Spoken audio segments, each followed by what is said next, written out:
본 방송을 청취함으로써 생기는 심적, 물적 피해 및 성적 하락, 인성 변화 등에 대해 마왕과 고스트네이션 제작진 활동은 어떠한 책임도 지지 않음을 경고드립니다. We are the children of darkness. We are friends of moon and stars. Now you are one of us. Welcome, welcome, welcome.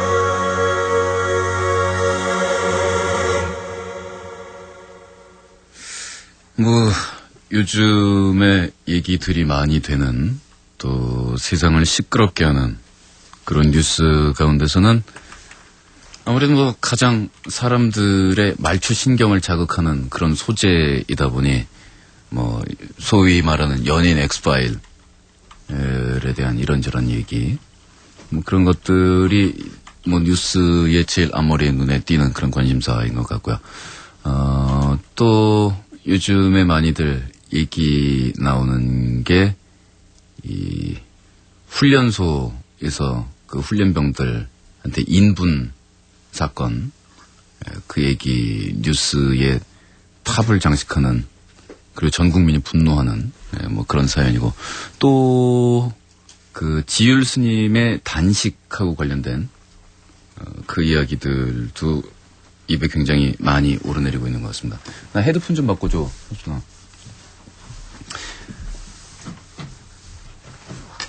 그런데 오늘은 인터넷을 이렇게 보다가 뉴스가 이렇게 있으면은 밑에 리플들이 주르륵 달리지 않습니까?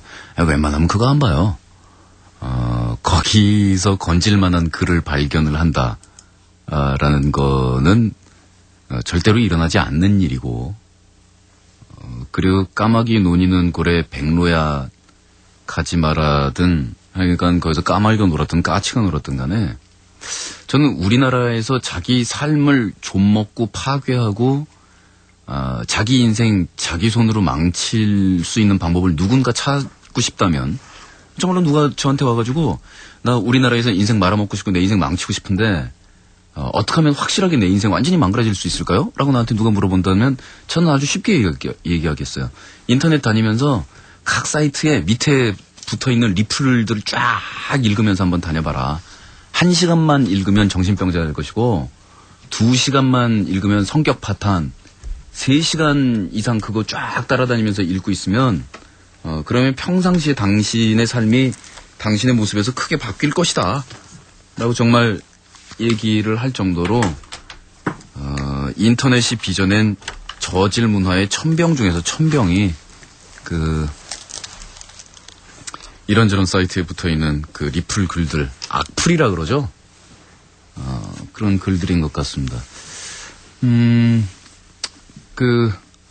지율 스님하고 관련된 이야기를 이제 요약하자면은 그 천성산에 살고 있는 그 도롱뇽이라든가 이런 여러 생물들을 보호하기 위해서 그 터널을 뚫는 공사를 중단할 것을 처음에는 요구를 하다가 지금은 최소한 다시 한번 그 생태계에 미치는 영향이라든가 이런 것들을 재조사하고 위원회를 구성하고 해서 정말 이렇게 무대뽀로 갈 게 아니라 거기에 대해서 관심을 가지고 정말 얼마나 망가지고 있는지에 대한 조사라도 이행을 하라라는 선으로 요구를 합리적으로 후퇴를 했음에도 불구하고 정부의 대응이나 이런 것들은 무시 내지는 묵묵부답으로 일관해왔고 그것이 이제 90일이 넘는 단식으로 이어지면서 국민들의 양심 한 구석을 굉장히 이렇게 쿡쿡 찌르는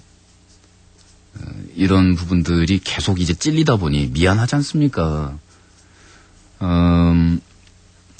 이게 이제 뉴스의 탑으로 등장하기 시작을 했습니다. 그러면서 이제 또 그 옆에서 지적하시는 분들은 이것 역시도 매스미디어가 흥미 위주로 다루고 있고 그러다 보니 정작 이 사람이 왜 이렇게 자기 몸을 또 목숨을 걸어가면서까지 왜 이런 일을 하고 있으며 이 사람이 그렇다면 요구하는 거에 대해서 우리가 어떻게 생각을 해야 되느냐.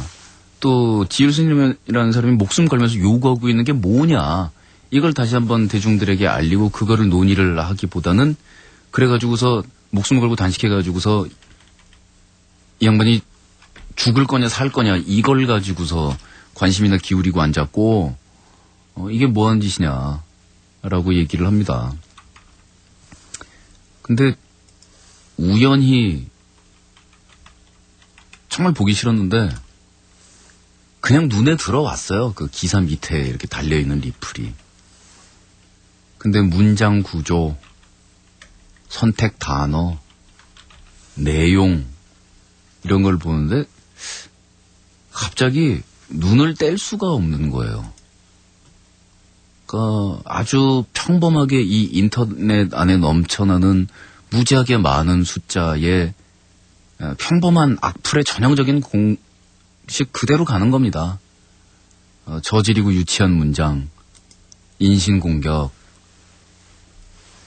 그리고 뭐 심한 경우에는 인간이기를 포기한, 거기다가 뭐 사건의 그 본질과는 거리가 먼 뭐 이런 내용들, 이런 건데 그걸 보고 있으니까 갑자기 눈물이 쭉 날라 그래요.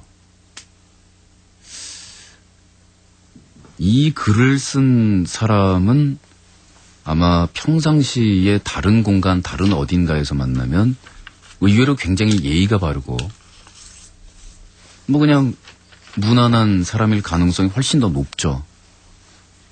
그런데 인터넷 안에서는 왜 이렇게 인간들이 변해가는가. 그리고 뭐 악화가 양화를 구축한다 그랬던가요?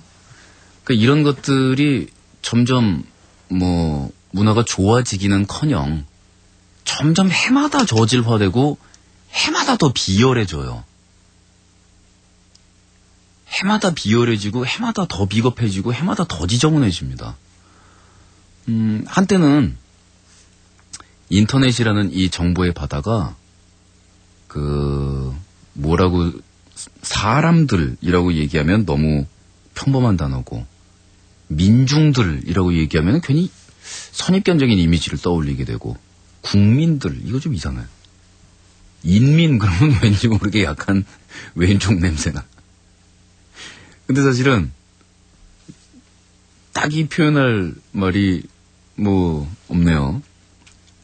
그 한문 표현으로 봤을 때의 그 직역에 의한다면은 인민이 가장 맞는 표현인 것 같기는 한데 사람들에게 이 정보라는 것이 곧 힘이고 정보라는 것이 곧 권력이고 그런 건데 이 인터넷의 바다, 정보의 바다에서 그런 것들이 인민들에게 무제한으로 뿌려짐으로 해서 이 집단적으로 대중은 현명해지고 그리고 의식의 공유 상태에 이르를 것이고 이런 낙관적인 전망을 가졌습니다마는 그 IT 쪽에서 가장 빠른 나라 전 세계적으로 봐서 앞서가고 있다라고 그런 우리나라에서 문제는 이 뭐 망을 속도를 얼마짜리를 깔았다.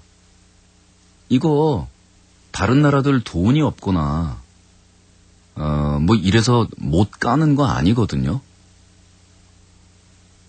그리고 우리보다 경제력이 앞서는 나라지만 인터넷 속도는 우리보다 느린 나라들 분명히 있습니다. 근데 뭐 우리가 빨랐던 셈이죠. 우리나라의 처지에 비해서는. 그리고 또 뭐 나라의 자원이 뭐 펑펑 나서 석유가 쏟아지는 나라도 아니고 석탄이라도 속 시원하게 바각 뭐 떼굴떼굴 땅에서 쏟아지는 나라냐면 그것도 아니거든요. 그럼 이런 거라도 해야 되는 거니까 우리는. 근데 과연 다른 나라들이 인터넷 속도나 뭐 이런저런 거 우리 따라오는데 얼마나 걸릴까요? 따라잡으려고 생각하면 금방 따라잡힙니다, 이거. 근데 인터넷 속도니 뭐니 뭐 이런 기존에 인프라 구축해놓고 나서 기껏 만들어졌다라는 인터넷 안에서의 문화란 과연 무엇이냐를 생각해 볼 때 저는 커다란 X자를 그리는 거 말고는 이건 창피해서 어디 다른 나라 가서는 얘기하지도 못하겠다. 우리나라의 인터넷 문화의 이 주소와 우리의 현재 이르는 이 시점을 이걸 어디 가서 뭐라고 얘기를 한단 말인가. 이 만인이 모여서 만인에 대해서 욕설과 이 비열한 짓을 해야 되는 이 쓰레기통 공간으로 인터넷이 변해버렸으니 이거를 도대체 뭐라고 얘기를 해야 되냐. 이걸 어떤 사람들은 초딩들이 인터넷을 점령했기 때문이라고 그러는데 과연 거기서 악플 달고 있는 사람들은 다 초딩일 것이냐. 아무튼 그것도 아닌 것 같고요. 상어라는 물고기는 불에가 없어서 열심히 지느러미질을 하지 않으면은 익사해서 죽는다면서요? 물고기인데 창피하게. 이 정보의 바다에 무한하게 많은 정보가 있는 것 같지만 열심히 헤엄을 치지 않으면 이 정보의 바다, 이것도 바다인데 안에 있는 시면, 깊은 데 안에 시커멓게 빛도 한 점 들어오지 않는 어두컴컴한 무지와 그리고 자기 인격조차도 말살된 이제 나는 더 이상의 내가 아닌 그런 변형된 인격으로서 빛 들어오지 않는 어두컴컴하고 추운 곳에 가라앉아서 심지어는 자기가 익사해서 이미 죽은 줄도 모르고 자기의 인격과 영혼과 인간으로서 살아가는 가치는 다 죽었는데 그 진흙구더기 속에서 입에서 더러운 쓰레기나 마찬가지인 단어를 꾸역꾸역 뱉으면서 자기는 아직도 살아있다고 믿으면서 살게 될 테죠. 이게 인터넷 안에서 IT 코리아 외치는 우리나라에서 만들어낸 결국 문화냐. 인터넷이란 건 이건 도구고 낫, 호미, 쟁기 이런 도구고 이 낫 가지고 우리가 무엇을 했느냐. 낫을 가지고 우리가 열심히 일을 해서 농사를 지어서 곡식을 키워서 사람들을 먹였느냐. 그 낫을 가지고 술 마시고 어디 가서 행패 부리고 흉기로 휘둘렀느냐. 인터넷이라는 건 기술이라는 건 이건 결국 도구 아닙니까? 그런데 이 낫, 쟁기 이거나 마찬가지인 이 도구로 우리가 과연 뭘 하고 있냐라는 걸 생각할 때 결국은 긍정보다는 부정적인 생각이 지금은 더 마음속에 많이 들고요. TV나 마찬가지다 하는 생각이 드는 거 있죠? TV도 사실 얼마나 엄청납니까? 아무리 먼데 떨어져 있어도 그 눈앞에 현장을 생생하게 화면을 보여준다라는 개념은 정말 우리 전세기를 살던 사람, 전세기라 그러니까 19세기 말고 20세기요. 아니 20세기 초반을 살던 사람들은 우와 무슨 마술도 아니고 귀신짓거리도 아니고 그게 가능하단 말이냐라고 생각을 했을 것이고 실제로 TV가 전달할 수 있는 그 정보의 양과 그 엄청난 위력 이런 것들이 현대 사회에서 우리나라뿐만 아니라 다른 나라에서 어떻게 쓰여지고 있느냐라고 생각할 때 그렇다면 분명히 TV가 많은 사람들에게 많은 정보와 모르고 있던 사실과 이런 것들을 전달을 하고 사람들은 현명해졌어야 되는데 TV는 사람들을 더 바보로 만들었으면 바보로 만들었지 결코 현명하게 만들지 않았습니다. 요즘 TV 보지 말자라는 사회운동이 우리나라에서 벌어지고 있는 것 전적으로 동감합니다. 저는 물론 제 필요에 의해서 제가 만든 음악을 프로모션 하거나 그럴 때 TV에 출연할 때가 있습니다. 그리고 TV를 보면은 눈에서 무슨 먹물이 나오거나 그러지는 않습니다. 이렇게 지나가다가 있으면 봅니다만 TV를 습관적으로 본다라는 건 무섭다라고 생각합니다. 그냥 거실에 TV가 있기 때문에 보는 것. 그래서 TV를 치워버린 집에서 긍정적인 이야기들이 더 많이 나온다 그럽니다. TV를 집에서 없애버리고 났더니 일단 가족들 사이에 대화가 늘어났고 그 다음에 TV가 없는 대신에 좀 창조적이고 창작적인 일이라든가 여가선용이라는 측면이나 이런 면에서 굉장히 도움이 되더라라는 거죠. 그래서 TV를 치워버림으로 해서 정보를 전달받지 못하거나 뉴스를 못 보거나 긴급 상황을 모르게 될까? 요즘 같은 시대에. 집에 컴퓨터도 있고 인터넷도 있고 다 있는데 근데 TV만 없애버려도 헐 낫더라 라는 얘기죠. 저 그래서 사실 다니면서 하는 얘기가 TV 사실 안 보거든요. 그리고 TV 안테나 연결 안 하는데 우리 집에 TV는 있어요. 무슨 용도냐면은 DVD나 비디오를 볼 때 봐야 되는 모니터용으로서. 그런데 공중파 TV나 케이블을 수신해서 받아서 보지는 않습니다. 뭐 케이블 때문에 연결을 해본 적은 있었는데 뭐 디스커버리 채널이나 이런 건 좀 보고 싶어서. 아유, 얘기하니까 되게 우아하게 사는 것처럼 들리지만 솔직히 얘기하면 저기 홈쇼핑 채널에서 새벽에 란제리 그저 모델들 이렇게 입고 반주 입고 왔다 갔다 하는 거. 예, 그거를 봐야 되기 때문에 케이블은 연결을 어쩔 수 없이 해본 적이 있습니다만 TV 안 본다 생각하고 사니까 좋더만요. 그런데 만일 제 자식이 이제 걸음마 걷고 이제 말문 트이고 이럴 시점에는 인터넷 치웁시다라는 운동이라도 벌어져야 하는 걸까? 그리고 인터넷을 다니다 보면은 이런저런 사이트에서 그 리플, 악플 이게 안 볼라 그래도 눈에 강제로 가끔씩 들어오는데 이게 눈에 강제로 스쳐 지나가는 것만으로도 정신에 아찔한 타격이 옵니다.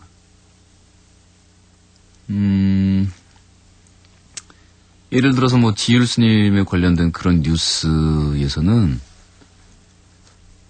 그래서 그분이 옳은 행동을 하고 있느냐, 그른 행동을 하고 있느냐에 대해서도 그다지 논의할 필요가 없는 사안이 아닌가.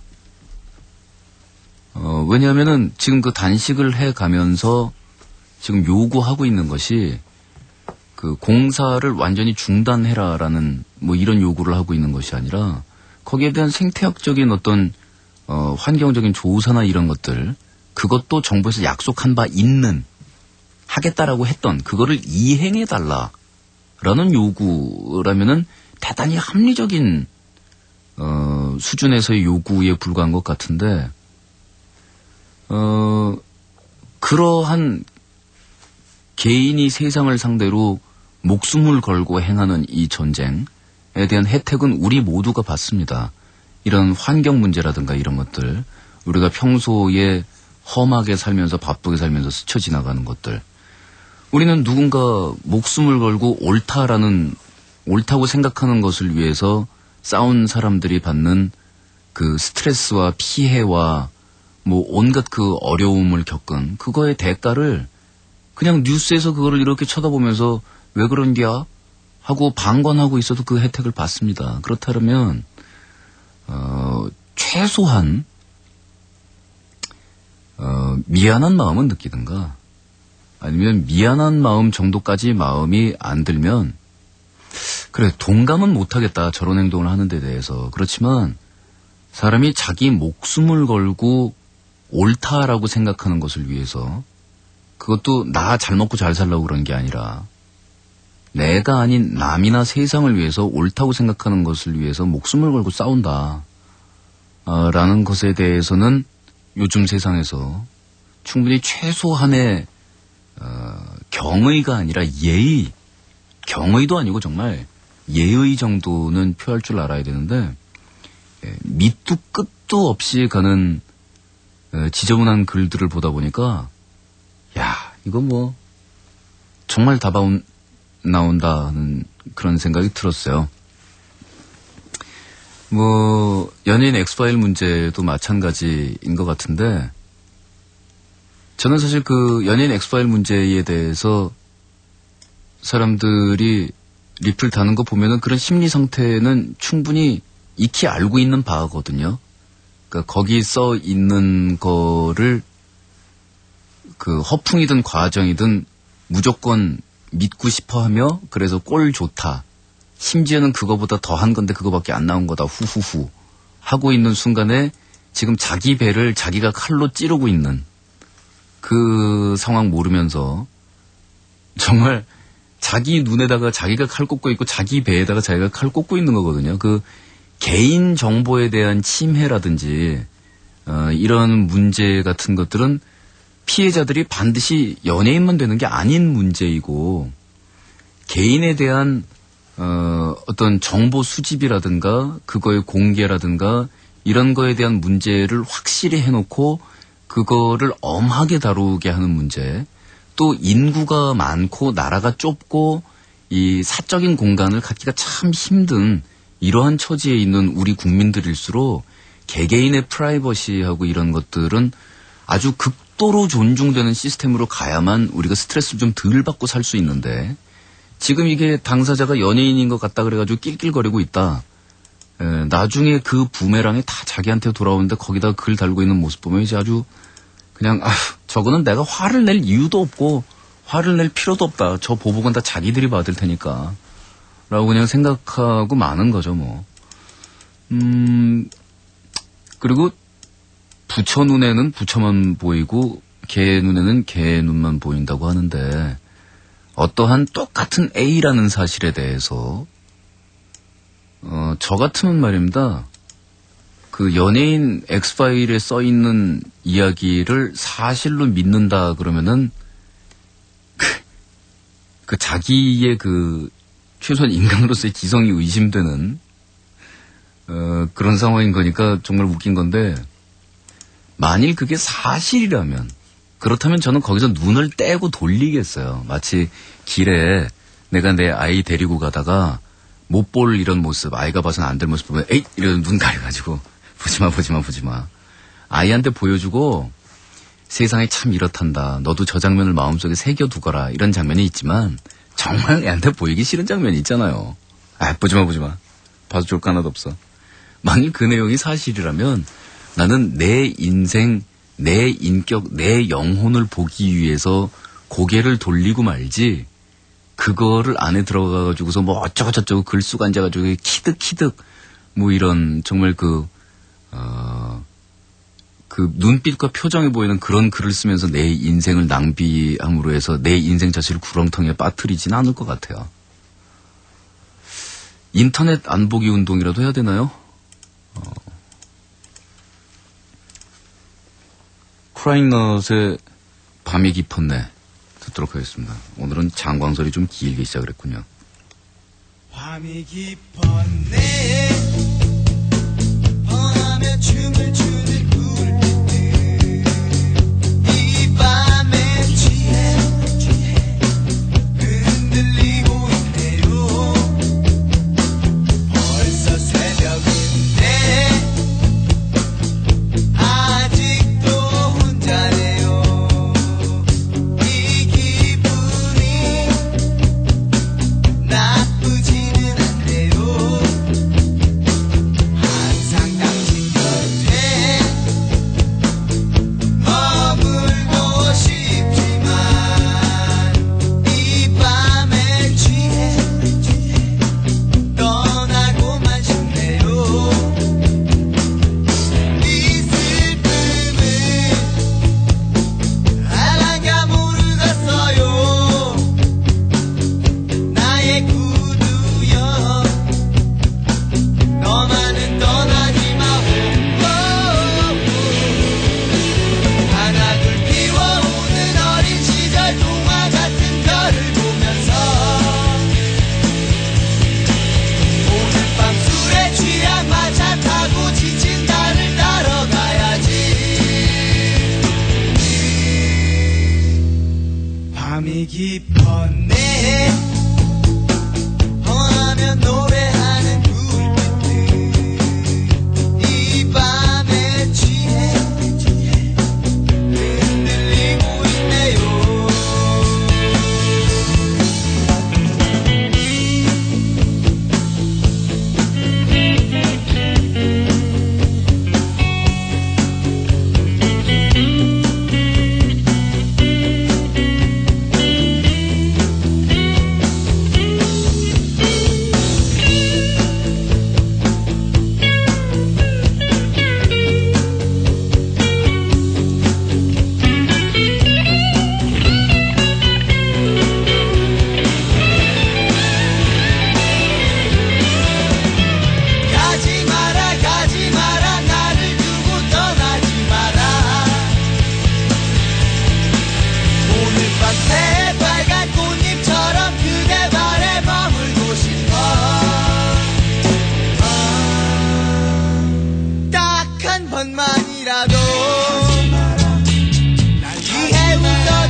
잣드시는 아빠에 이어 2탄.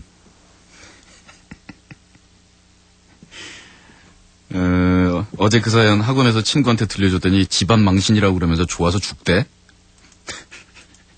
다른 애들한테 얘기하니까 어떤 애가 자기네 학원 선생님이랑 비슷하다면서 막 웃는 거야. 그 잣 좋아하셔가지고서 엄마 숨겨놓은 잣 냉장고에서 까먹느라고 와이셔츠에서 잣 튀어나오고 침대에서 잣 튀어나오고 난리 났던 그 아버지요. 근데 학원 선생님이 초콜릿을 그렇게 좋아한대. 근데 학원쌤의 그 어머니께서 당뇨셔가지고 뭐라 그러지? 집안 내력? 뭐 그런 거 있잖아. 그래서 부인이 초콜릿이랑 담배 끊어라. 그럼 막 그러신대. 그렇게 해가지고 담배는 어떻게 끊었는데 난 그게 더 신기해. 담배 끊는 거. 근데 초콜릿은 하루는 선물로 스위스제 초콜릿이 왔대. 학생이 줬는지 뭐 어떤지 모르겠는데 부인 모르게 그 너무 먹고 싶어서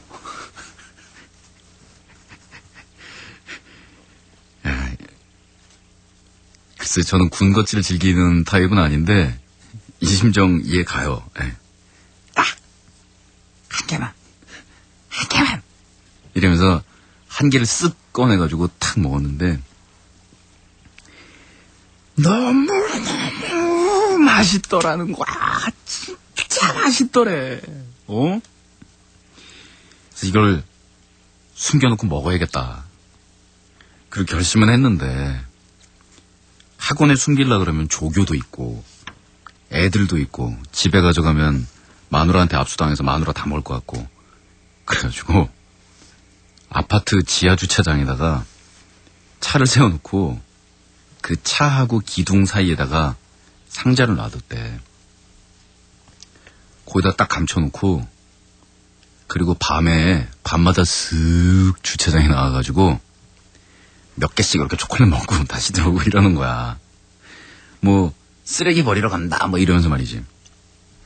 그렇게 모든 초콜릿을 결국 다 처분 하고서 뿌듯하게 집에 들어왔는데 부인이 팔짱을 딱 끼고서 삭삭삭 걸어오더니 음산하게 그렇게 먹고 싶었어?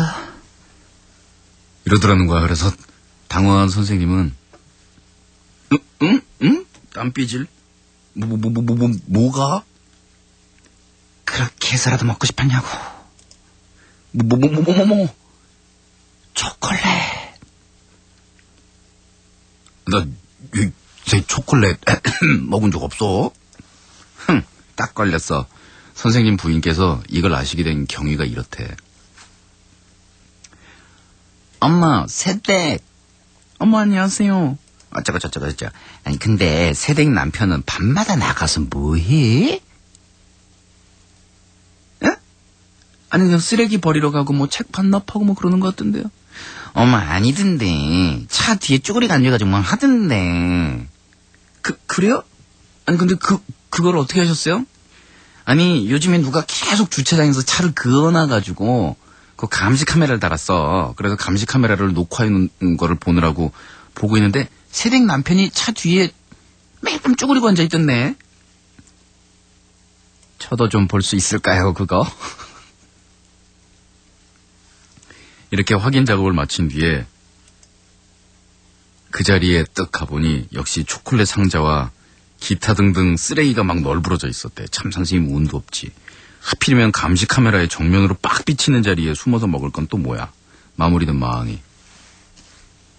이건 운이 없는 게 아니고 이건 선생님이 잘못하신 거죠. 아니 선생님이 정거 언닉도 모르나. 정거 언닉.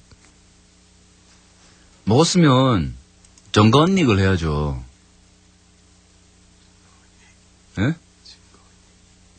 정거 언닉.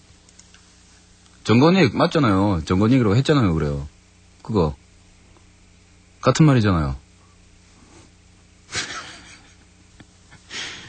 정거 언닉 안 하고 그거 초콜릿 상자 뭐 이런 거. 이건 선수는 못 되는 거죠. 어릴 때부터 엄마 몰래 나쁜 짓 하는 게 습관이 돼 있어야 나중에 마누라 몰래 나쁜 짓 하는 것도 무사히 할 수 있는 겁니다. 근데 어릴 때 엄마 말 잘 듣고 착하게 하지 말라는 짓 다 안 하고 그러고 살다가 갑자기 마누라 말은 안 들으려고 그러면 그게 되냐고요. 그건 다 똑같이 이어지는 거거든요. 어릴 때 엄마 말을 안 들으면 나중에 마누라 말도 안 들어요.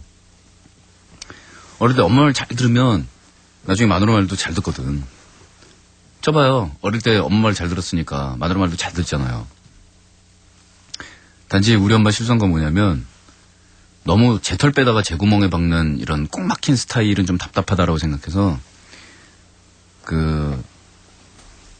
남녀 차별인지 모르겠는데 이것도 우리 엄마 남자애는 실렁실렁 거짓말도 좀 하고 주변 머리도 있어야 된다라고 생각을 했던 거예요. 제가 거짓말을 할 때 그걸 굉장히 귀엽게 생각을 했대요. 자, 제가 왜 사기꾼이 됐나 하는 스토리가 여기서 나오는 거죠. 그래서 분명히 흙장난하고 왔는데 뻔한데 손에 흙 묻어 있는데 너 흙장난했지? 그러면은 뭐라고 막 이렇게 핑계를 대면서 거짓말을 하는데 거짓말의 스토리가 막 하늘을 날고 땅을 날고 막 놔두면 10분도 가고 20분도 간대. 그럼 그게 귀여워가지고 그냥 내비뒀더니 애가 장성해서 사기꾼이 됐잖아요. 지금도 마누라 말은 잘 듣는데 거짓말은 잘해요. 둘러대기 막 변명하기 거짓말 내기 안 먹었어 뭐 이런 거. 그 다음에 안 먹었어 거짓말보다는 저는 먹었어 거짓말을 잘하는군요. 오빠 뭐 이 약하고 이 약 하루에 2번 먹으라 그런 거 먹었어? 먹었어 그러면서 뒷주머니에서 슬그머니 꺼내가지고 정건익 쓰레기통에 팍 버리고. 그래도 나는 손주라서 쓰레기통에 버린 다음에 그 위에다가 딴 쓰레기 하나 더 버려가지고 직접적으로 딱 쓰레기 버리려다가 그게 눈에 탁 띄는 일이 없도록 가려놓는다? 그리고 들키면 혼나는 물건은 화장실에다 변기에다 내려버리고 들키면 혼나는 물건? 뭐 어디 나이트 가서 나온 계산서 뭐 이런 거 카드 용지 이런 거 나중에 고지서 날라와가지고 걸릴 때 걸릴 값이라도 지갑에서 바로 걸리지 말아야 한다 막 이러면서 쓱 구겨가지고 화장실 물 쫙. 응? 무슨 얘기를 하다가 지금 제가 이 얘기를 즐겁게 떠들고 있는 거죠?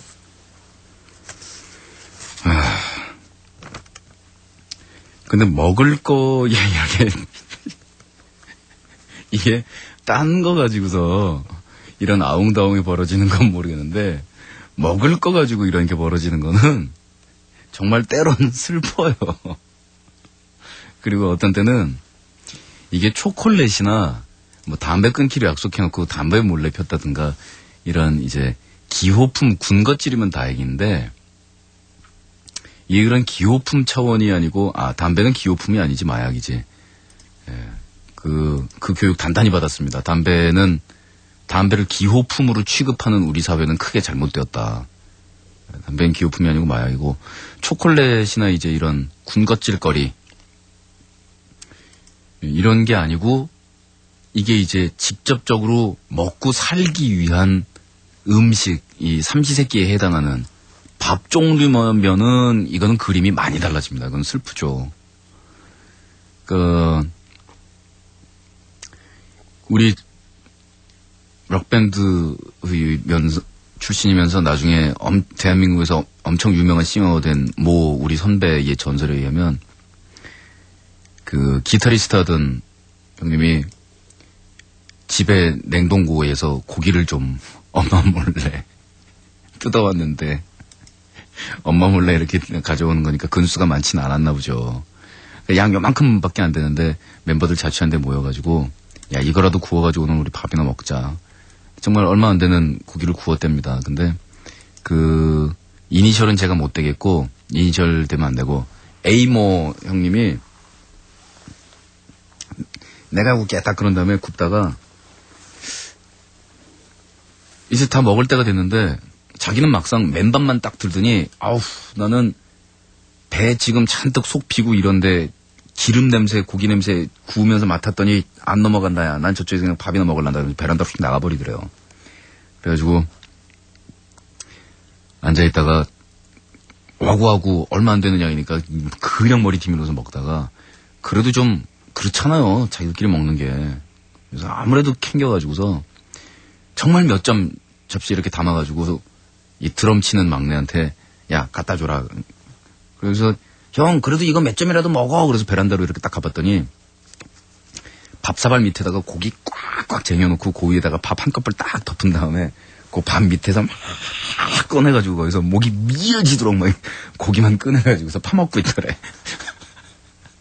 근데 이게 나중에 뭐 그 선병 크게 성공한 뮤지션이 됐으니까 웃으면서 얘기하는 거지만 이게 이제 초콜릿이나 이런 수준이 아니고 정말 먹고 사는 문제에 얽혀서 이게 이제 쌀, 밀가루, 막 이런 정말 생명 유지를 위한 음식 쪽으로 가면은 참 눈물나게 슬퍼요. 그래도 초콜릿 가지고 야단 맞고 담배 가지고 야단 맞고 이런 거는 그런 거에 비하면은 얼마나 참 다행인지. 그래도 초콜릿은 분명히 그 중독성이 있대요. 그 마약에다 비유를 하던걸요. 초콜릿이 그 화학적으로 보아서도 그 중독성이라는 게 존재하고 있고, 그 다음에 초콜릿을 먹을 경우에 강렬한 행복감을 느끼게 하는 물질이 뇌에서 분비가 된다고 하는군요.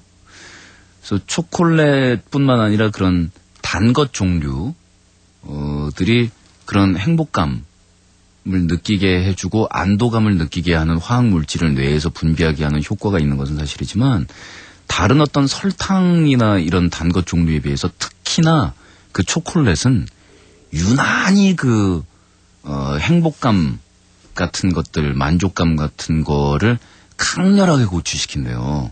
그래서 실제로 초콜릿에 중독되는 거, 이게 장난이 아니라고 하더군요.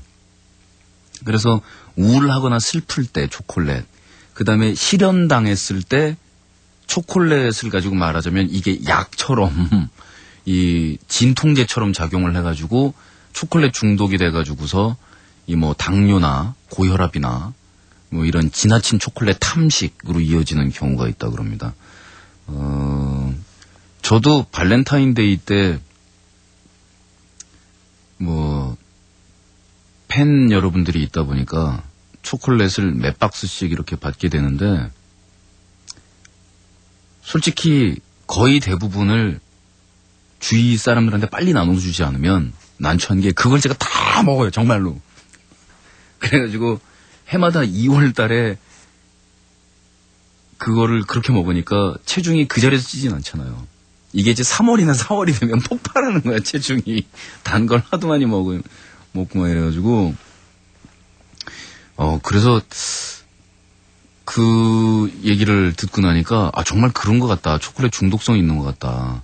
끊임없이 들어가거든요, 안으로. 지난번에 그 딸기에다가 초콜릿 씌워 놓은 거, 그거 넥스트 멤버들 다 아니올시다라고 생각하고 다들 안 먹고 있는 거, 왼손이 그 초콜릿을 입에 넣음과 동시에 오른손을 앞으로 뻗고 있는 나. 그리고 오른손을 집어서 그걸 입에 넣으면서 왼손을 다시 뻗고 있는 나. 결국 원샷에 먹었잖아, 원샷에. 아, 초콜릿 곤란해요. 그리고 또 그런 이론도 있어요. 체질적으로 몸에 나쁜 음식 있죠? 근데 사람마다 체질이 다르잖아요. 근데 자기 체질에 나쁜 음식, 자기 몸이 감당하지 못하는 종류의 음식, 그거를 먹으면은 그 몸 안에서 그 음식이 해가 돼서 강렬한 독성을 내뿜으면서 뇌에는 쾌감이 전달이 된다는군요. 허거덕? 무슨 그런 이론이? 자, 예를 들면 내가 고혈압이고 막 이러면은 콜레스테롤이 많은 음식을 먹으면 몸에 굉장히 안 좋겠죠. 그 다음에 고혈압이고 비만이 되기 쉬운 체질, 뭐 한방에 보면 뭐 소음인이니 뭐 태양인이 뭐니 뭐 이런 체질들 종류 나오잖아요. 근데 어릴 때부터 내가 비만이 되기 쉽고 고혈압이 되기 쉬운 체질이었다. 콜레스테롤이 높은 음식을 먹으면 몸이 금방금방 반응해서 바로바로 살이 찌고 급격히 몸이 나빠지는 그런 체질이다 라고 하잖아요. 그러면 삼겹살 매니아가 되는 거예요. 이상하게 그것만 먹으면 너무 좋은 거야. 뇌 안에서 독성 물질이 막 이렇게 분비가 되면서 쾌감을 느껴서 자기는 이제 비만이 되고 이 고혈압이 되고 동맥 경화가 되고 이런 뻔한 체질인데도 삼겹살 뭐 기름 이런 냄새 맡으면 그냥 눈이 뒤집어지면서 너무 좋아 막 이렇게 된다라는 그런 이론도 있더만요. 그러니까 당뇨가 되기 쉬운 집안 내력, 당분을 지나치게 섭취하면 안 되는 체질 이기 때문에 초콜릿을 먹으면은 이 우오 이렇게 되는 수도 있지 않나. 하긴 또 뭐 한 달 지나면 또 어느 연구소에서 연구 결과 뭐 전혀 반대라는 사실이 밝혀졌다 그러면서 또 논문 하나 또 나올 거예요. 그죠? 그러면서 한 달 지나면 아니다 원래 저산이 맞는 것으로 밝혀졌다. 그럼 또 한 달 지나고 나면 아니다 그 산인 것으로 또 밝혀졌다. 이래서 매번 논문은 나오고 누군가는 연구비를 타먹어야 되고 모모 재단은 그런 데다 연구비를 지불을 해야 되죠. 초콜릿 먹고 푸잖아. 저혈압 흡혈걸? 드세요. 초콜릿 많이 먹으면 호색한 이런 얘기도 있군요.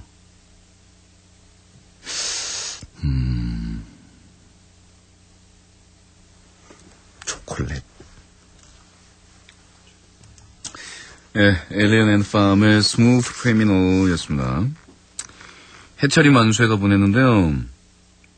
그 헬로윈 파티 때 남편이랑 싸워가지고서 제가 아니 사람들을 즐겁게 해주고 행복하게 해주려고 하는 게 음악하는 사람들이 뭐 공연인데 내 공연 때문에 부부 사이가 그렇게 된 데서야 말이 되느냐.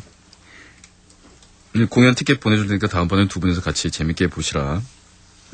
그 얘기하고 연말 공연을 하기로 했었는데 우리 쭈니군 군대 가는 바람에 연말 공연 취소되는 바람에 그러니까 티켓 보내주는 거 맞느냐고요? 그건 12월 공연이고요. 이건 딴 공연이니까 지나간 거죠. 물 건너간 거지. 예. 아, 사람 냉정해야죠. 이건 이거고 그건 그거죠.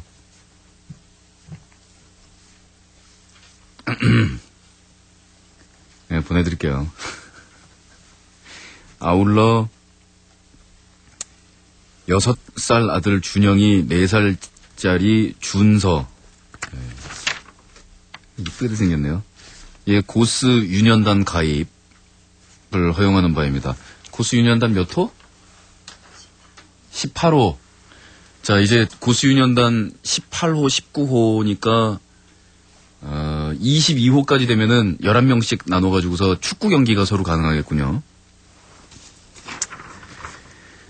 근데 공연장에 애기들 데리고 오지 마세요. 2월 5일 7시 반에 이번 넥스트 혁명 저녁 콘서트. 그리고 가끔씩 보면은, 옛날 우리 오래된 팬들, 특히 우리 386 나이 되는 또 그쪽 근처 언저리에 나이 있는 우리 팬들은 이제 결혼해서 애기 낳았다고 자랑하느라고 애기들 데리고 와가지고서 무등 태우고 같이 보고 그러면 애기들도 참 누구 자식 아니랄까봐 헤드뱅 벌써 하고 뭐 이러는 거 보면 즐겁기는 한데 근데 너무 아동들은 데리고 오지 마세요. 현장 음향이나 이런 것들도 아이들 너무 애기들한테는 그렇게 영향이 좋지 않고요. 그리고 이번 공연은 인트로가 장장 근 30분에 근접하는 초장시간 메모드 쇼인데 애들이 보기에는 좀 무섭거든요. 그러니까 애기들은 데리고 오지 마시고요. 특히 386 여러분은 체력 안 되니까 2층 표 사세요. 1층에서 그 젊은 애들 사이에 껴가지고서 다치지 말고 옛날 그때의 내 몸이 아니여. 너무 자신 있다고 큰소리 치지 말고요. 그냥 저기 스탠드 쪽에 앉으셔가지고 발라드 나올 때 느긋하게 그냥 고개는 끄덕거리고 라이트 불이나 켜세요. 밑에서 같이 점프하지 말고. 은행에서 생긴 일. 오늘 은행에 갔었어. 우리 언니가 중국에 있어가지고 언니한테 돈을 붙이느라고. 근데 내가 무통장 입금하는 종이를 완벽하게 다 썼다고 생각하고 은행에 있는 언니한테 줬다? 근데 언니가 이거 맞게 썼냐고 그러더라고. 그래가지고 그렇다니까 다 누르고 쓰고 그러더니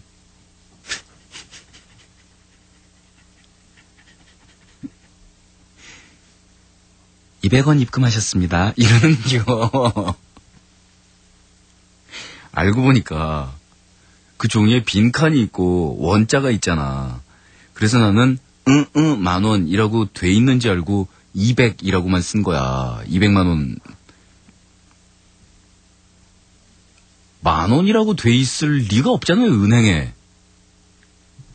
소액 그럼 10,000원 이하 적으면 뭐 안 받는다는 거예요, 은행이. 그리고 애기들 예를 들어 뭐 100원짜리 200원짜리 동전 쥐고 와가지고서 저금하는 그것도 은행에서 다 받아주고 해야 되는 건데 10,000원 이하. 그리고 달려있으면 보통 점 찍혀 있으면 000 해가지고 세 자릿수에서 점이 찍히지 만 단위로 이렇게 찍히지는 않지 않나? 혹시 아버님 사채업 하세요? 그래서 그 언니는 200원만 무통장 입금을 했고 수수료까지 다 내고 나서 그 사실을 알았지. 정말 내가 바보 같고 뻘쭘하고 민망했어. 근데 말이지 그 언니도 좀 너무하지 않아? 왜 내가 얼마라고 썼는지 다시 안 말해주는 거야? 어? 세상에. 아니 얘기했잖아요 언니가. 왜 남을 원망하냐. 지극히 고스 식구다운 행동이구만. 언니가 이거 맞게 쓴 거냐고 확인했잖아요. 어? 맞게 썼다고 자신있게 고개 끄덕거렸을 거 아니에요. 또 고스 식구니까 고개 끄덕거릴 때 눈에서 불 나갔을 거 아니에요. 레이저 광선. 자신있게 끄덕. 세상에 200원을 수수료 2,000원을 주고 입금을 했으니 내가 미친다니까. 200원 입금하는데 수수료가 무통장 입금 2,000원 들어갑니까? 이런 황당한 경우가 나 바본가 봐.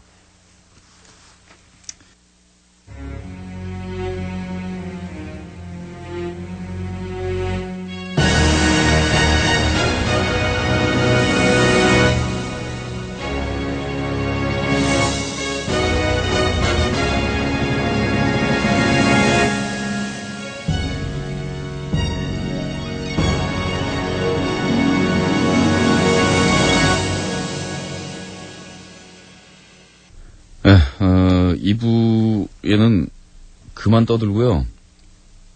이 FM인 척하고 또 이상한 거 좀 해봐야지. 그 지난주에는 가사의 압박이 되게 심했었나 봐요. 우리가 팝송 가사를 해석하면서 좀 알고 듣자라는 취지에서 얘기했는데 너무 교육방송이냐 뭐냐 이런 그런 강력한 어필. 그 다음에 너무 빚스럽다. 뭔가 지금 공부하는 분위기다. 막 이런 얘기인데, 사실 지난주 또 지지난주에 대한 해명이라면 전혀 빚스럽지 않은 것이, 가사를 다 듣고 내용을 알고 나면은 이제부터 그 노래 그렇게 들을 수 없을걸? 뭐 이런 분위기였으니까. 예를 들어서 호텔 캘리포니아. 뭐 이렇게 캘리포니아 호텔, 캘리포니아 그러면 우리 생각나는 게 무슨 뭐, 태양, 일단 햇볕, 그리고 뭐 비치, 비치의 철자가 뭔지는 알아서 생각하시고, 그리고 무슨 뭐 오렌지 뭐 이런 거 생각하고 그러는데 이게 딱 들어보면 너무나 아름다운 풍경이 막 이렇게 가는 감미로운 노래 같지만 가사를 이렇게 인상 딱 찌그리면서 듣고 나서 들어보면 왠지 뭔가 구리면서 음험하면서 알 수 없으면서 이게 상당히 신비주의적인 그런 노래였잖아요. 그 다음에 보헤미안 랩소디, 너무 아름다워. 이거 너무 이 노래 탐미주의적이야. 라고 생각했는데, 그 안에 보면은 가사, 좀 처절하고, 그리고 다소 좀 현학적인 데도 있고, 이렇지 않습니까? 알고 들으면은 그렇게 실실 계속 하면서 들을 수만은 없다. 이런 취지였으니까 지극히 고스스러운 방송이었는데, 일단 영어 나오고 해석하고 그러니까, 강력한 압박이었던지, 반발이 심했습니다. 그래요. 그러면 오늘은 지난주하고 지지난주에 대한 보상 방송으로 아주 그런 편한 시간을 준비해봤어요. 웰메이드 팝송을 들어보자. 자, 웰메이드 팝송이란 뭐냐면, 우리가 이제 친구랑 모였단 말이에요. 그래가지고, 야, 오늘 뭐를 먹으러 가자. 그래서 어디 가면은 고래고기를 판댄다. 라든가, 야, 어디 가면은 사향모에다가 오리를 뭐 어떻게 해서 이렇게 한 이런 요리를 판댄다. 하는 남들 안 먹어본 거. 이렇게 찾아다니면서 먹는 이런 재미도 있지만, 사실은 백반집, 가정식 백반, 특히 이 MBC가 있는 여의도의 가정식 백반이 처음 등장했을 때는 센세이셔널한 히트였어요. 일단 메뉴가 없어. 들어서 2명이요, 3명이요 이렇게 얘기하지 뭐 주세요 없어요. 메뉴는 똑같은 거니까. 가면 국, 그날의 국이 뭐냐, 그건 아줌마 맘. 대부분 뭐 무국이나 그런 거 그냥 집에서 엄마 끓여주는 국. 그 다음에 계란 부침도 하나 나오고 고등어 조림도 하나 있고, 뭐 이렇게 고기를 요란하게 굽고 막 이런 건 아니지만 뭐 콩나물 무침도 있고 집에서 먹는 거. 근데 그거 참 빛나는 아이디어였잖아요. 집에서 먹는 것 같은 그런 음식 직장생활하면서 밖에 나와 있다가 어디 가가지고 정말 그럴싸하게 뭐 엄마들도 요리 잘 한다, 동네방네 소문난 엄마분들 계신가 하면은 우리 엄마는 솔직히 요리 좀 깨 이런 엄마도 있긴 하지만 잘하는 아줌마 친구네 집 놀러 갔더니 그 집 음식 진짜 맛있어. 근데 뭐 그날 메뉴 뭐 나왔어 그러면 딱히 설명할 게 없어요. 메인 디쉬 뭐 갈비가 뭐가 나왔어 뭐 이런 게 아닌 거예요. 그냥 뭐 청국장만 해도 사실 되게 좀 스페셜한 거죠. 특별한 거고 그냥 밥이랑 국이랑 반찬이랑. 근데 그거 잘하는 거 그게 굉장히 힘들거든요. 자, 음악도 뭔가 좀 음악 얘기를 하려고 그러면 이제 빡센 쪽으로 가면은 부셔라 죽여라 달려라 댐벼라 긁어라, 그거 쫙쫙 긁어라. 그래서 이 메탈 계열로 누가 더 흉악하고 흉폭한가의 경쟁. 하이 세풀트라 껌이지 넌 뭐 듣는데 뭐 이런 얘기들을 하는 사람이 있고, 이제 누가 더 심오한가 경쟁. 뭐 이태리 프로그레시브라고 해서 아트락에서 시작해서 뽀뽀뽀 들어봤니? 너 뽀뽀뽀를 들어보면 말이야, 그 인생관하고 그 세계관 체계에 있어서 이 음악하고 연관관계가 말이지, 막 이런 얘기하고 있으면 입에다가 고무줄이 확 이런 생각이 드는. 그러면서 막상 본인은 사실 자기 집에서 뽀뽀뽀 한 번도 들어본 적 없고 CD는 어디서 났는데 들으면 자기도 졸리고 이건 뭐 하는 것도 있지 얘네. 공 뭐 이런 팀 심오하대 죽인대라고 남들이 얘기하니까 거기서 껴들어서 얘기할 때는 공 심오해라고 동의를 해야 될 것 같은데 막상 백판으로 사가지고 옛날에 LP 위에다가 바늘 이렇게 칙 올려놓으면 앞에 똥 띠끼띠끼 똥똥 그러다 이렇게 깨보면은 바늘 맨 끝에 가지고 칙칙칙 걸리고 있고, 야 도대체 공파는 10초 이상을 못 들어보는구만 막 이런 경우. 그 다음에 요즘 최신곡이라면 뭐 신곡이니까 요즘 유행을 타는 좋은 그런 면도 있긴 하겠습니다만은 이 노래의 생명력이 얼마나 들리는지 검증받은 바도 없고, 그리고 최신 유행 조류 중에서 우리 정서하고는 좀 안 맞는 뭐 이런 것들도 있으니까 신곡이라고 해서 다 좋다 이렇게 따지기도 어렵고. 자, 그럼 웰메이드 팝송이란 뭐냐? 남녀노소 계급에 상관없이 누구나 다 좋아하는 정말 대중음악 팝송. 이 팝송이라고 얘기를 하면 이제 우리는 포린 외국 음악을 팝송이라고 얘기를 합니다. 그래서 국내 음악은 포크송이라고 얘기하고 외국 음악은 팝송이라고 얘기하던 시절이 있었는데, 사실 대단히 잘못된 표현이긴 하지만요. 포크라는 건 이제 음악의 한 카테고리잖아요. 근데 그 당시에는 우리나라에서 청바지, 통기타, 생맥주 이런 붐에다가 우리나라 가수들은 다 통기타를 들고 노래를 하고 뭐 이런 게 일대 광풍이었기 때문에, 그래서 뭐라고 얘기했냐면 밥 안 먹는 사람들이 부르는 노래가 팝송이고 포크 안 쓰는 사람들이 부르는 노래, 그러니까 젓가락 쓰는 사람들이 부르는 노래가 포크송이다. 이렇게 얘기를 하기도 했었는데 그것도 이제 한참 전의 얘기죠. 자, 팝송이라 그러면 그야말로 일반 대중음악을 지칭하는 것인데요. 남녀노소 그리고 뭐 계급에 상관없이, 그래서 계급이라 그러니까 되게 막 이상하게 정치적으로 들으시는 분들이 있는데, 아니 뭐 어디까지나 화이트 칼라, 블루 칼라 이런 거는 부인할 수 없이 존재하고 있습니다. 그리고 그런 계급에 따라서 음악 듣는 성향이 많이 달라진단 말입니다. 근데 그거에 상관없이 누구나 좋아하는 웰메이드 팝송은 사실 무시당하기 쉽습니다. 길이도 뭐 3분에서 길어봐야 4분 이내. 그리고 3살짜리 우리 조카한테 틀어줘도 조카가 그 노래 들으면 빵싯빵싯 웃기 시작하고 막 깍깍 소리 지르면서 뛰기도 하고. 근데 3살짜리 조카한테 블랙사바스의 블랙사바스 한번 들어볼래? 와하하하 막 이러고 있으면 애 막 울고 이제 누이 튀어나와가지고 야 이 엑스야 조카한테 너 뭐 하는 거야 발로 채이고 이제 혼나지 않습니까? 근데 이런 웰메이드 팝송 이라는 게 그래서 세월을 견뎌낸다 하는 거는 그만큼 확률적으로 더 힘듭니다. 뭔가 10분짜리 20분짜리 좀 긴 곡, 대곡 이런 거는 가끔씩 들으니까 한 3년 지나서 이렇게 들어봐도 뭔가 그 당시 시도하려는 게 있었어 이랬었는데 그 당시에 전 세계인이 동시다발적으로 듣고서 우와 이 노래 좋네 그리고 아무 생각 없이 들었던 노래가 지금 들어도 하나도 이상하지 않다라고 얘기하면 그건 정말 굉장한 거거든요. 그러니까 특별한 어떤 주방장이 높은 모자를 쓰고서 이렇게 딱 만드는 요리가 아니라 가정식 백반의 극치. 분명히 이거 콩나물 무침인데, 무슨 이 콩나물에다가 청산가리를 뿌려서 길렀을 것 같지도 않고, 이 콩나물을 무슨 황금 화분에다 기른 것도 아닌데. 근데 어떻게 이렇게 혀에 착착 감기냔 말이야. 이런, 거를 쉽게 얘기해서 그냥 그렇게 얘기할 수 있겠습니다. 자, 이 족보 중에서 둘째 그럼 서로 온 게 아바인데요. 아바는 어렵거나 난해한 곡을 만든 적이 없습니다. 그런데 아바가 음악을 만들어내는 방식은 대단히 난해하다라기보다는 정성이 정말 많이 요구되는 그런 작업 방식을 통해서 음악을 만들었어요.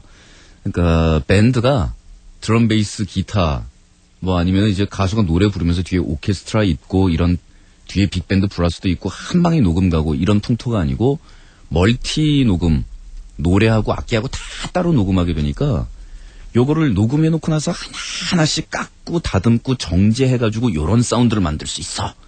그래서 스튜디오 기술이 발전하니까 누구나 편하게 들을 수 있는 음악인데 그거를 되게 정성 들여가지고 그 당시 녹음 기술 발달돼 있는 거의 극치를 총동원해서 만드는 거예요. 그러니까 예를 들면 생과치로의 행방불명, 뭐 어린아이들 중에서는 엄마 아버지가 돼지로 변해가지고 가서 촉촉촉 먹는 장면에서 무섭다고 우는 애기들도 있긴 합니다만 처음부터 끝까지 남녀노소 가리지 않고 정말 재밌게 봅니다. 그런데 그 안에 사람들 움직이는 모습, 색깔, 그리고 3D 그래픽 나오는 거 이건 지금 그 애니메이션의 초첨단 기술의 결정체란 말입니다. 근데 이 초첨단 기술의 결정체를 가지고 누구나 쉽게 볼 수 있는 그렇지만 만들 때는 장난 아닌 정성이 투입되는 이런 영화가 만들어지기도 하고 음악이 만들어지기도 하고. 근데 아바가 그런 케이스예요. 예를 들어서 우리가 집에서 이제 국 끓일 때 제일 쉽게 만드는 방법. 비 어쩌고 저쩌고 헥사리보산? 네? 뭐지? 뭐 그런 거가 왕창 들었대나? 뭐 이런 조미료 사가지고 봉지째로 이렇게 펄펄펄 조미료 왕창 집어넣으면 국물 맛이 끈적한 것이 얼추 비슷하게 나오죠. 자, 그런데 그게 아니고 처음부터 다시 국물 우려내서 국 끓인다 그럴 때 그 국물 만드는 과정에서부터 조미료 하나도 안 쓰고 맨땅에 박치기 한다고 생각해보세요. 요새 그렇게 만든 집 없잖아요. 해장국도 이 뼈 삶아내서 우려내기 시작하는 작업부터 시작해서 조미료 일체 쓰지 않고 처음부터 시작해서 그 다음에 이제 정교한 밸런스 그 안에서 맞춰가면서 사실은 은근한 불에서 8시간 이상 쪼이면서 옆에서 사람이 그것도 장작으로 떼가지고 연탄불도 아니고 장작불도 너무 세면 안 돼. 요 불을 조절을 해가면서 옆에 사람이 그걸 지켜봐야 돼요. 막 이런 식으로 만든다. 그러면은 우리가 먹을 때는 밥, 국, 반찬이지만 우와 이게 어떻게 된 걸까 하는 게 나오는 거 아니겠어요? 자, 아바는 그런 정교한 방식을 통해서 음악에 있어서의 포스트 프로덕션 과정의 차원을 완전히 한 단계 끌어올린 팀인데 심지어 이제 디스코 바람이 불기 시작하니까 아바도 댄스 뮤직 넘버, 디스코 넘버 이런 것들을 탁친 대로 쏟아냈는데 이 비트 움직이는 거, 소리 하나하나의 움직임, 소리의 섬세한 분리, 그 다음에 멜로디가 치고 들어가는 타이밍, 이 노래에서의 클라이막스, 그 다음에 요 노래는 딱 여기가 끝인지 알았는데 싹 전환 한번 해주시고 거기다가 솔솔솔솔 위에다가 치즈가루 뿌려주신 티나지 않는 사운드 뒤에 배려, 뭐 이런 과정. 아, 정말 지금 들어도 이게 뭐라고 정말 얘기할 수가 없대도요. 자, 아바의 김미인데 인트로에서 이 딱 지금 네, 아바의 김미였습니다.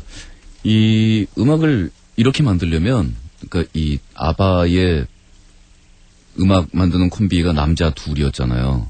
그리고 그 앞에 이 여성 보컬 2명, 둘이 서로 보완해주는, 또 외모적으로도 아주 짝이 잘 맞는 흑발과 금발의 그 아그네스와 프리다라는 2명의 트윈 리드 보컬을 앞세운 이 2명의 프로듀서 콤비, 게다가 이들 넷은 또 커플 부부란 말입니다. 그러니까 팀워크이라는 면에서도 뭐 완벽했겠고, 이 두 아저씨, 한 사람은 털보고 한 사람은 원숭이. 저희 때는 이제 그렇게 불렀는데, 야, 저 아바의 그 털보 있잖아. 아바의 그 원숭이 있잖아. 왜냐면 이 북구 사람들이라 출신이 이름을 어떻게 발음을 해야 되는지가 좀 되게 애매하더라고요. 본명들 철자는 되게 이상해요, 이 사람들.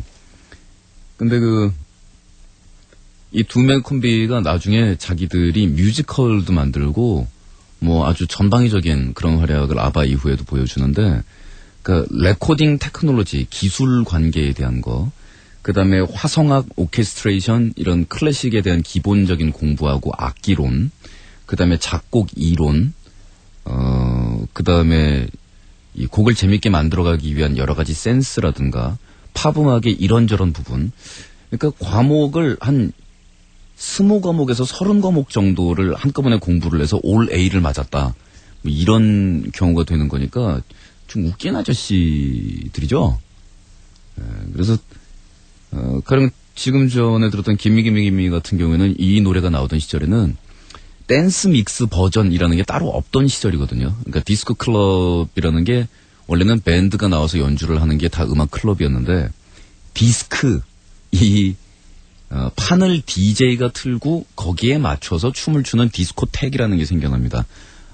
그거는 왜냐면은 돈을 더 저렴하게 놀기 위해서 생겨난, 밴드가 아무래도 직접 나와서 라이브로 연주를 하고 그런 클럽은 비싸고, DJ가 나와서 음악을 그냥 틀어주는 클럽은 입장료가 아무래도 좀 싸서 상대적으로 경쟁력이 있었는데, 그 댄스 클럽용의 댄스 믹스 버전이라는 게 나중에 따로 만들어져서 그게 이제 12인치 싱글로 돌아다니고 뭐 이렇게 된 거는 후 시대의 일이고, 그 당시에는 그냥 판에 수록된 원곡을 클럽에서 그대로 틀던 시절이었어요. 그래서 김미 같은 경우에는 이 킥드럼 쿵쿵쿵 하는 소리가 클럽에서 실전용으로 틀었을 때 춤을 실제로 출 수 있을 정도의 밸런스를 만들기 위해서 굉장히 크고 묵직하게 되어 있습니다. 그래서 이 쿵쿵쿵을 피해가면서 베이스 기타와 이 스트링 현악기 나오는 모든 목소리가 다 옆으로 다 도망다니고 있어요.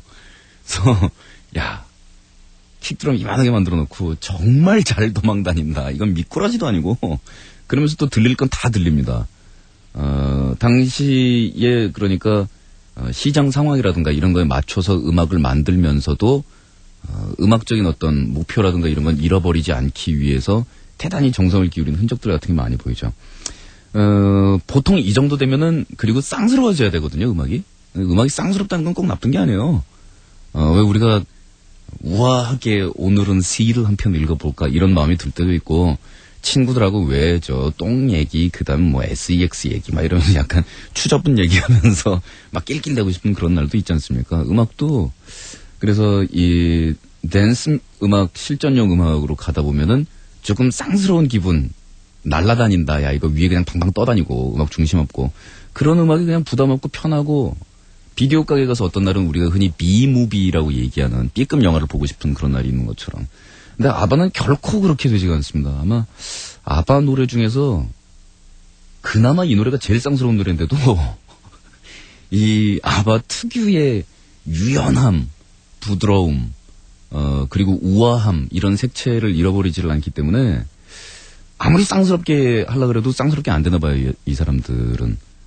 그게 아바의 강점이지 아마도 한계가 아니겠는가.